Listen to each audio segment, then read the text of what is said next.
চাঁপাইনবাবগঞ্জ সোনা মসজিদ স্থলবন্দর সড়কের পাশে অবস্থিত সুলতানি আমলের অনন্য স্থাপনা ছোট সোনা মসজিদ। ব্যস্ত এই সড়ক দিয়ে প্রতিদিন ৮ শতাধিক ভারী যান চলাচল করে। এতে সৃষ্ট তীব্র কম্পনে ঝুঁকিতে পড়েছে ঐতিহাসিক মসজিদটি। সুলতান আলাউদ্দিন হোসেন শাহ এর আমলের নির্মিত প্রায় ৫০০ বছরের পুরনো ছোট সোনা মসজিদের দেয়াল, মিনার ও পাথরের গাঁথুনিতে দেখা দিয়েছে অসংখ্য ফাটল। গবেষকরা বলছেন, এখনই যথাযথ রক্ষণাবেক্ষণ না হলে কালের সাক্ষী এই স্থাপনাটি ধ্বংসের মুখে পড়তে পারে। ২০০৪-৫ অর্থ বছরে সীমানা প্রাচীর নির্মাণ ছাড়া সংরক্ষণের উল্লেখযোগ্য কোনো উদ্যোগ নেওয়া হয়নি। পরিকল্পনা থাকলেও বাস্তবায়ন হয়নি। তো শুধু তো সোনা মসজিদ নয়, পাশে রয়েছে হযরত শাহ নিয়ামতুল্লাহর সমাধি, আছে দারুসবাড়ি মসজিদ, আছে রাজবিবি মসজিদ, আছে তোহাখানা, এই যে অনেক নিদর্শন। তো সোনা মসজিদকে বেজ করে কিন্তু ঐতিহাসিক জনপদটা বিবর্তিত হয়েছে এক সময়। তাই এটি নিয়ে আমরা একটা বড় আশা করতে পারি যে এটি একটি বাংলাদেশের সমৃদ্ধ পর্যটন কেন্দ্র গড়ে উঠতে পারে।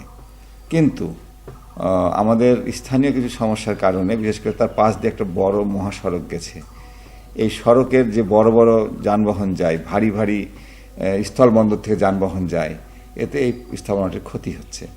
আর নিরাপত্তার ক্ষেত্রেও ওখানে একটু সমস্যা হচ্ছে, যার কারণে এত বড় একটা ঐতিহ্য থাকা সত্ত্বেও আমরা সেটাকে যথাযথ কাজে লাগাতে পারছি না।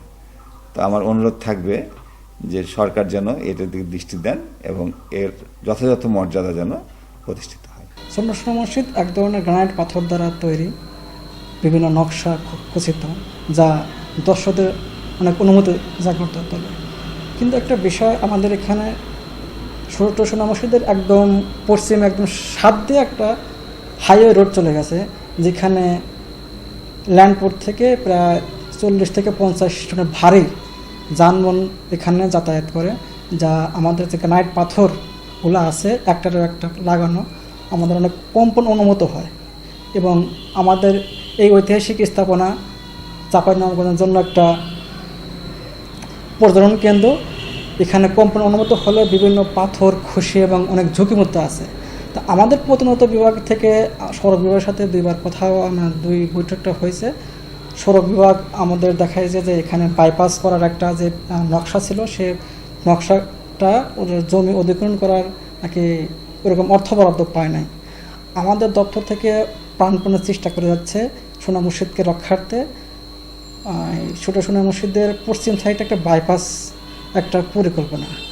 এখন আমি আরও দৃষ্টি আকর্ষণ করছি স্থানীয় প্রশাসন, স্থানীয় রাজনীতিবিদ এবং সড়ক বিভাগের, যে সোনা মসজিদ রক্ষার্থে এই বাইপাসটা অতীব জরুরি। এই মহাসড়কটা আসলে যে সোনা মসজিদ, সেটার বাউন্ডারি লাইন যেটা আছে, বাউন্ডারি লাইনের পাশেই অবস্থিত।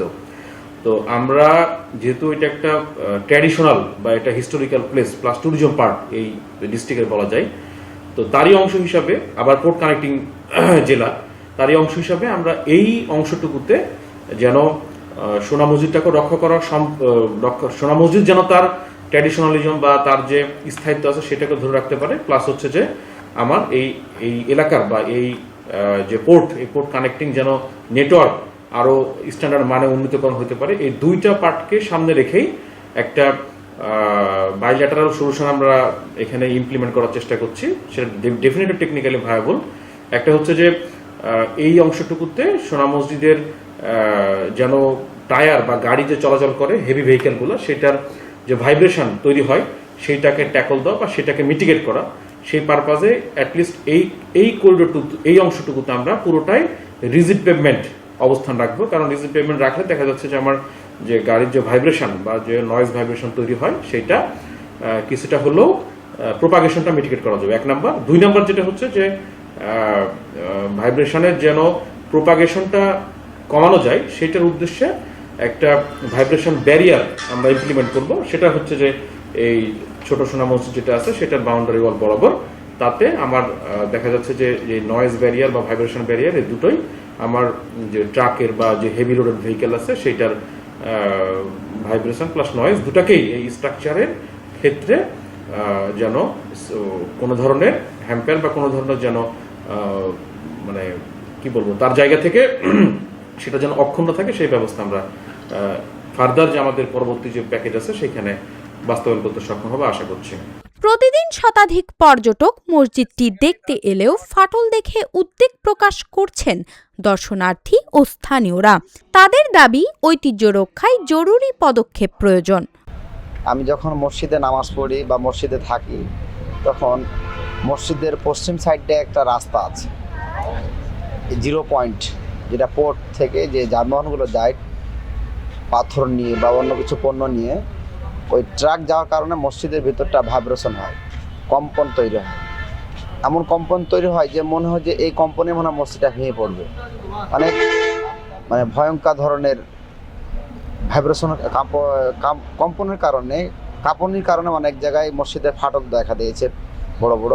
বিভিন্ন স্থানে ঘুরে দেখার সময় দেখতেছি একটা ফাটল দেখা দিচ্ছে। ফাটলের কারণে মসজিদের ভবিষ্যতে এটা ক্ষতিগ্রস্ত হবে। মসজিদ আমাদের এত ঐতিহ্যবাহী, এত সুনামধন্য, এত নাম করে একটা মসজিদ, সেই মসজিদে আমরা কখনো চাই না তার কোনো ক্ষতি হোক। এই জন্য আমি বিশেষভাবে অনুরোধ করব, এই সংশ্লিষ্ট যে কর্তৃপক্ষগুলো আছেন তাদের কাছে বিশেষভাবে অনুরোধ করব তারা যেন এটা সংস্কারের ব্যবস্থা নেন এবং এই যে আশেপাশে যে রাস্তাটা আছে এই রাস্তা সোনামসজিদ থেকে সর্বোচ্চ পরিমাণ যানবাহন এবং লোড গাড়ি যাতায়াত করে এবং মসজিদের পাশে সংলগ্ন রাস্তা দিয়ে যায়। এই বিষয়ে যাওয়ার ফলে একটা ভাইব্রেশন সৃষ্টি হয়। এই ভাইব্রেশন কারণে আমরা মনে করছি এই ভাইব্রেশন কারণে এই ফাটলগুলো সৃষ্টি হচ্ছে। আমি বিশেষভাবে অনুরোধ করব এই কর্তৃপক্ষকে এবং বর্তমান যে সরকার গঠন করেছে জাতীয়বাদী দল এবং প্রধানমন্ত্রী যে তারেক রহমান হয়েছে, বিশেষভাবে অবগত করব তার জন্য দৃষ্টিগোচর হয় আমাদের বক্তব্য। আপনি অবশ্যই এই বিষয়টি দেখবেন এবং এখানকার যে স্থানীয় এমপি মহোদয় আছে তারা যেন এই বিষয়টি দেখে রাস্তাকে বিকল্প ও অন্য দিক দিয়ে বা কিছু দূর দিয়ে নিয়ে যাওয়ার ব্যবস্থা করেন। যে অদূর ভবিষ্যতে দরজবাড়ি মসজিদের মতো এটা ভেঙে যাবে, কারণ প্রতিদিন মৃদু ভূমিকম্পের মতো কম্পনি দিয়ে ভারী যানগুলো যাচ্ছে। বাইপাস রোড বাইপাস রোড হওয়া দরকার। এজন্যে এই মিডিয়ার মাধ্যমে আপনাদের এই চ্যানেলের মাধ্যমে আমি সরকারের দৃষ্টি আকর্ষণ করছি। সেক্ষেত্রে আমাদের এই মসজিদের পশ্চিম পাশ দিয়ে যে রাস্তাটা মানে চলে গেছে, সেই রাস্তা দিয়ে অনেক ভারী যানবাহন যাওয়ার কারণে বড় বড় ট্রাক যাচ্ছে, অনেক টন মাল যাচ্ছে। সেই কারণে যাওয়ার কারণে আমাদের এই মসজিদটা কম্পন সৃষ্টি হয়। এই কম্পন সৃষ্টি হওয়ার কারণে মসজিদটা বিভিন্ন জায়গায় ফাটলের দেখা দিচ্ছে। সেজন্য আমাদের এইটা একটা ঐতিহ্যবাহী মসজিদটার ক্ষতি হোক সেটা আমরা কেউ চাই না। সেক্ষেত্রে আমরা এইটার নিরসনের জন্য আমরা সবাই যার যার মতো এগিয়ে আসবো এবং এর চেষ্টা করবো। আমরা সরকারের কাছে দাবি জানাই যেন এটার একটা মানে সুন্দর সুরাহা তৈরি করে যেন আমাদের এই মসজিদটা কোনো এই যানবাহন যাওয়ার কারণে কোনো ক্ষতি হোক সেটা যেন না হয়, সেটা আমার জোর দাবি আর কি সরকার। সোনা মসজিদ যখন পাশ দিয়ে প্রায় 50-60 টনের গাড়ি যায়, ট্রাক যায়, তখন এই মসজিদটা কম্পন হয় এবং মসজিদের কিছু অংশ ফাইটে গেছে।